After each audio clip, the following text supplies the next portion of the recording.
Hi, Pat the podcast editor here. It's been another busy week for Dan and Lloyd, and they left me to introduce the podcast again. Now, is your marketing actually working? In this episode, we'll discuss innovative marketing approaches and the risks that come with shaking things up. If you're in a marketing team of a fairly big brand, or any brand, and everything's been done a certain way for a certain amount of time, if you suddenly want to innovate and change things up and it doesn't work, you look shit. But it doesn't have to feel like a gamble. You'll hear about the importance of cultivating a culture that embraces crazy new ideas. Those are the companies that are going to really grow, where all of the creative minds in the business feel comfortable enough to say crazy shit. To say like, let's jump out of the plane. I haven't got any pants on. Okay, maybe not that crazy. Now, not all marketing is good marketing, and there's a lot of trickery out there. And as it happens, that puts Lloyd in a bad mood. It annoys me so much because I know there's some marketing agency or a freelancer or someone go, yeah, we got all these clicks. And it's like, you've got clicks on your ads because it's a mobile ad where there's no human thumb small enough to not click on it. All right, let's get into this. Get your marketing hats on. It's time for episode 46 of the Business Anchors podcast. We're just a couple of business anchors. Welcome to the Business Anchors podcast. This jingle is slightly too long. This jingle is slightly too long. I think most companies have no idea if their marketing is working or not. Oh, that is a bold statement at the start of a podcast to prick people's ears up and make them want to listen. Thanks for the commentary.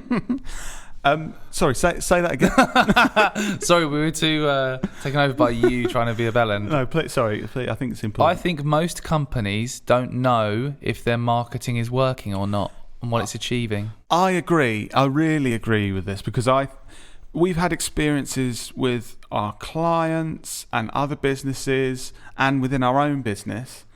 Not so much within our own business because we're obviously perfect. But I think we've got really successful clients that I can tell because I can tell looking into their business, they're doing really well, but they have no idea why. Yeah. But for as long as it's working, they don't really care. And the other side, there's businesses we've worked with or we've met and stuff, and their marketing isn't working, and they're not doing well, and they have no idea why. And I think the other side, with the good businesses where it's going well, I think that's the place where I find it really interesting. I think this is where it's not identified a lot of the time because things are going well. How are they going well? Yeah, and I think that's where they could fail in 1, 5 or 10 years because they don't know what's...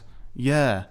I even had I'm not going to give too much detail, but I've had a sales call in the past with a person from a very large company that actually said, yeah, we're all bought into investing in marketing. We know that there's not really a way to show that it's working, but we just know we need to do it and we know you're good. And I've kind of responded and sort of said, we can track what we're doing and track how it's working and, you know, and they've been kind of surprised at that. This is from a huge company. Like it's crazy to think that people just think you just chuck money at it. And yes, like you say, there's companies that are hugely successful but because they're investing in marketing, but they don't know where it's coming from. Just like this podcast, we've done episodes talking about our marketing strategy, and we know that a big part of our lead generation is through LinkedIn and this podcast because we track everything. Because we ask customers where they found us and where they listen to us and we're tracking the numbers. Imagine if we just didn't realise it. Because even we had a wobble with this podcast a while ago where you didn't think it was doing a huge amount of good.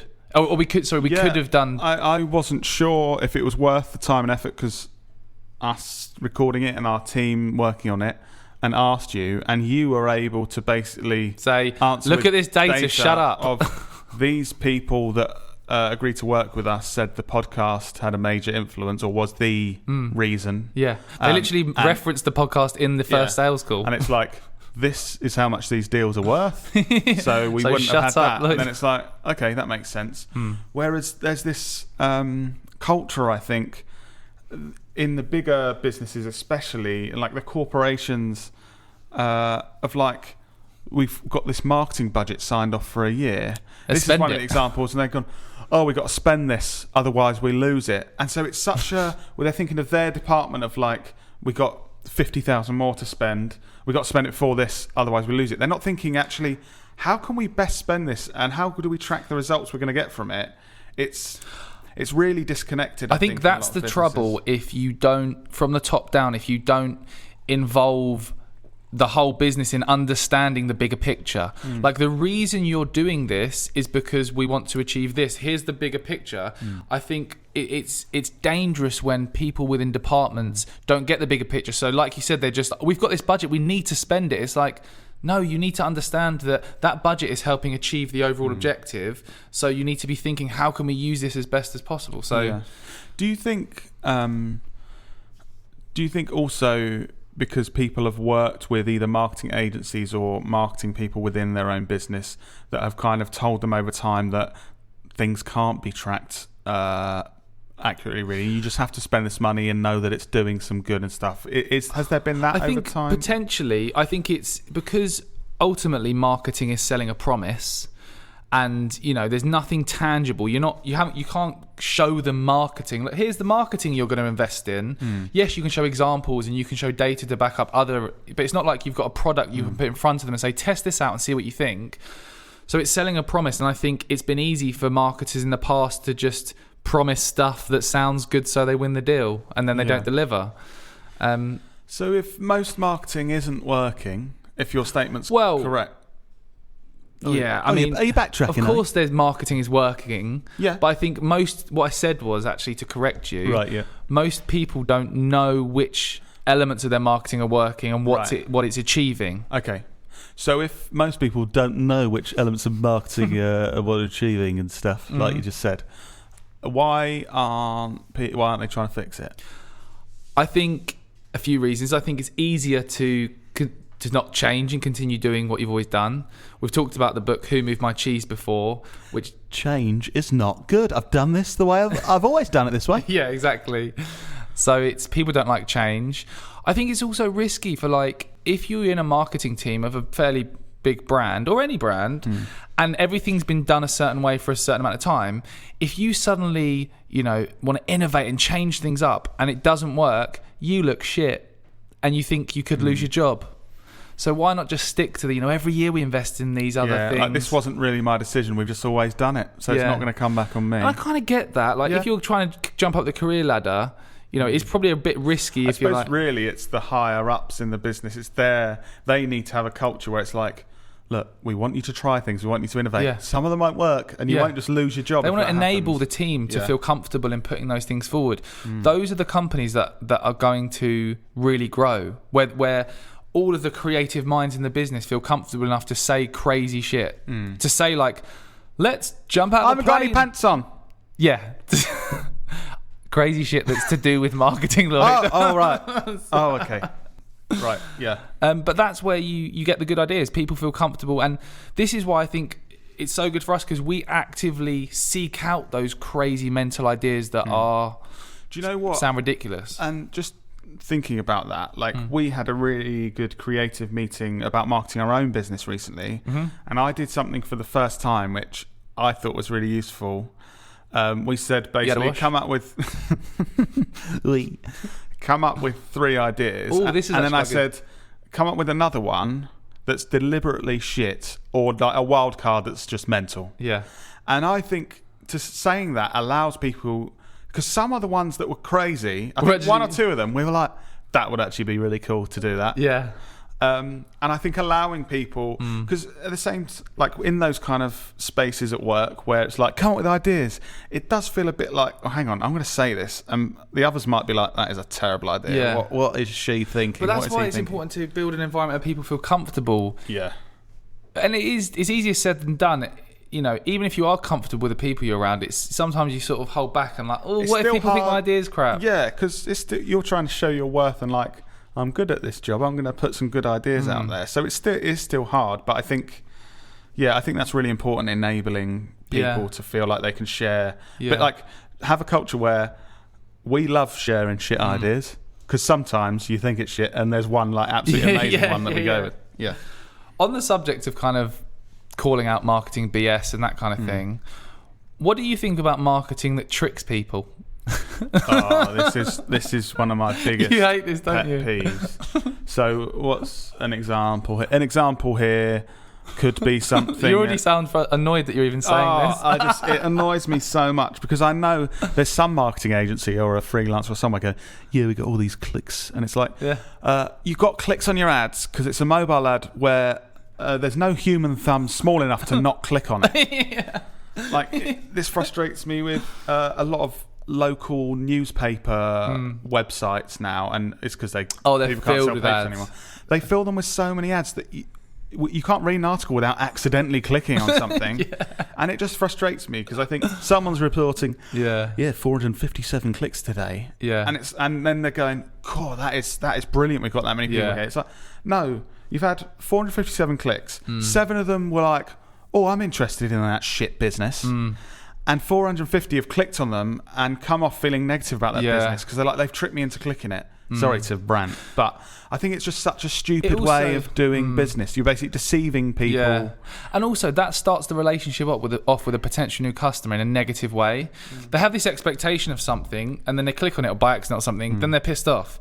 It's like, marketing campaigns or approaches that over-reg the benefits or like say stuff that isn't actually true. It really bends the truth, you know. I think that's another good example of it where sales and marketing, let's be honest, to do sales and marketing, you have to portray whatever you're selling in the best light. Of course you do. Because if you're going, it's actually not that good.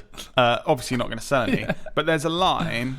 So if you're saying this is the best toenail clippers in the world, and you say and they're gold, and people go, bloody hell, gold. So the gold alone's worth, and then it's all right, gold plated or gold. You get it, and it's gold plastic, and they're terrible. Then it's like you're just deceiving people to get a sale. That's not marketing because no one's ever going to come back to purchase a really good business. Website that literally is what we're talking about, wish.com or Wish, the Wish app. Have you seen that where you order stuff from China and it's like I'm pretty £2 for an iPod and it's like made of wood or something? Yeah. That'd be quite stylish, wouldn't like that? Yeah. So sorry, listeners, if I've been a bit ranty on that, but I think we need to talk about it though because companies are continuing to do this. It's the short-term mindset of it is. Let's trick people into taking an action or buying something to get a sale. It's like let's get cash into the business, or I'm a marketing agency. Let's make my client think we're getting loads of people to the website. But you're never going to win in the long term because you're just tricking people. They're going to have a negative view of your business and what you're doing in the end. I think I've just finished reading Stephen Bartlett's book, Happy Sexy Millionaire, and there's something in there he talks about to do with invisible PR. And it's about just doing the right thing all the time, and in the end, everything will be good. It's like karma. Yeah. Karma is, people talk about karma like woo woo, ooh, karma. It's some weird like magical thing. It's just logical that doing good things are all going to lead to good things coming back. He talks about this example of employees getting promoted within his company and that like a girl was helped this guy who cut his finger and ran to a shop and got a plaster, and she'd done these multiple things that he wasn't there but people told him about. It's like invisible good PR. Even when your boss or whoever else isn't there and you're still doing the good things, they will come back around because people will notice them that you don't know. And the same will work in a negative way. If you're doing negative things, that's only going to, do you know what I mean? So it's important to So if you're doing that with your marketing, if you're deceiving people or tricking people, it's only going to come back to you in a negative way. Are there any other marketing approaches? I'm just thinking of like other marketing that is really outdated that still happens. I think, to be honest, a lot of the cold calling or messaging, a lot of them start with saying either tricking you again. Another tricking thing of basically they don't admit it's a sales call. So they're like, I just wondered if I really like what's on your website. I wonder if I could talk to you about this thing. And they're tricking you into thinking they're interested in something. And then they go, yeah, God, it's such a great chat. Do you want to buy this shit thing that I'm flocking? And you're like, oh, okay, that's what. Thing is, I think you get better at weeding those out as you get more of them, don't you? Yeah. You can kind of tell. That's another one. And I know it's a numbers game, like, trick 500 people, and one of them will go, okay, I'll buy that. A poor old person that doesn't get what's going on. Yeah, I do think it's that. You'll trick someone, or someone won't have the confidence to say no, and they won't want it, and they'll end up... Great business mantra and approach. Yeah. I also hate the guest post emails. Don't know if you see them. Yes. But someone I know would like to write a guest post on your website and get a backlink. It's just like, go away. Yeah. There's a new one as well on Instagram. I get this all the time, where one account direct messages you and says, hey Dan, you should go and check out this company. They're really aligned with you. And it's like someone they're associated. Just annoying. Please do better at marketing, people. There is tons of good marketing out there as well, but it's just still lots of... Yeah, don't deceive people. It's never going to end well, basically. So we're saying, going back to like, is marketing working or is it not working? If people are listening to this and they're like, well, I'm spending 200 quid a year on marketing, or I'm spending 200,000, or I'm spending 20 million. Don't really know what's working, what's not. What would our advice be? Develop a strategy. I think so many businesses just hear like someone say social media is a good thing to do, and they go, we should be on social media, set up every social media account there is, and then get very little results because they don't have a clear roadmap and approach, and there's no logic behind the channels they're using and things. So I think setting up a clear strategy, and when we work with clients to do this, is a few key steps. So understanding what your top level objective is. Why are you marketing? Do you want more sales? Do you want more people to donate to a charity? Do you want to build brand awareness? What is it you're trying to achieve? And then work backwards to figure out, who are you trying to convince to do that? What other humans are you trying to convince to do what you want them to do?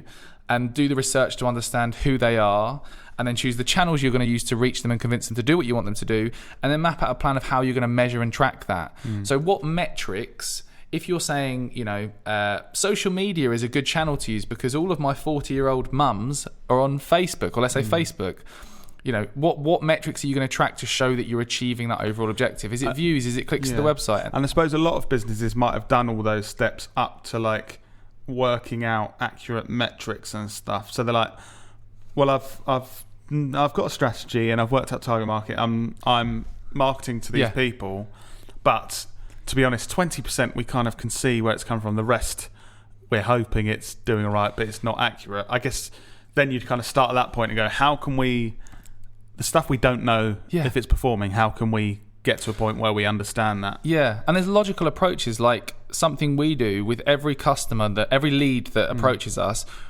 We ask them, in addition to all the other metrics we're tracking, we ask them, how did you discover us? And that's not always 100% accurate, because they may think they discovered you somewhere, whereas they've seen you. But I think having for a business like ours, where we can talk to people, decision makers, having a process like that's really good, and that can be recorded, and that data can be recorded. I think if people have websites, if it's a brand that's selling shitloads of products around the world or around the UK, whatever it is, I think that there are now pieces of software you can have on your website that if you've got 1,000 customers a month, you can send something out to 100 of them, just asking where they've heard of your stuff, and you can give incentives, so it's not annoying for them. You can say, I'll give you a $5 off your next shop if you let me know what. So there are ways to get this data, because some people will be thinking, that's fine, but I do leaflets and I think they're working, but I've got no way of tracking it. Well, go out to 10% of your customers, see how many of them say it's leaflets that made them contact you, or use a coupon code on your leaflet so that you can track that. Like there's ways of, with every channel you're using, and it's especially effective with digital. It's so much easier to track this with digital, because you can literally track people viewing an ad, for example, clicking on it, going to a website. I think an important thing with this, though, saying you can track that stuff, I think it's having if you've got a marketing agency, or if you've got an internal marketing resource, I think it's building up a good enough relationship and trust in them that no one's trying to hide things to try and make things look more positive than they are. Because I think trouble with this, we can say this of like, make sure you're tracking things, but even we've worked with other marketing agencies and things, and you can see that, they want to continue doing this job, so they're kind of upping things a bit, like, oh no, those sales that you say are from that are actually from this. And it's like, without that honesty and the transparency and the people, everyone involved knowing that look, we don't want any pumped up figures, or we want the most accurate look as we can, and that's important to us. I think that's hard. It comes back to the invisible PR thing and doing the right thing, though. Because we could probably in the short term make way more money by making up lies and inflating things that we've done, but then it would come back and bite us in the arse, and it's not going to help in the long term. So do good marketing stuff. Yeah. Okay. I will. Good. Cool. Anything else to discuss on this episode of the Business Anchors podcast? I just think everyone, if you've enjoyed this, tell other people to listen to it, because we're starting to build up a bit more of a community now of people listening, and give us a review if you haven't done so. I was going to say that I would really love it, Business Anchors, if you do listen to this and you haven't left a review, wherever you can leave a review. You're a terrible person. No, you're not a terrible person. But I do want to just make it clear, because I don't think we talk about this enough, how much a review really helps us as people and getting this podcast out there. So I know this is a bit cringy. I feel like we need that charity music. It is a bit like that. It's a bit cringy asking so straight, being so honest. But I would really love it if you've got value from this podcast, if you could take 5 minutes to leave a review. It could just be a sentence saying, yeah, really good, listen to that. But it really helps the algorithm and everything get this out to more post on social people. media and share the link and do loads of stuff. Dan, I'm trying to really concise call to action. Okay, cool. So they do this. Yeah. Just ignore Dan, guys. The more you do, that. the more we like you, though. Okay. I like you all equally. All my children. All my anchors. Creep. Anything else, Lloyd? No. See you next time, Business Anchors.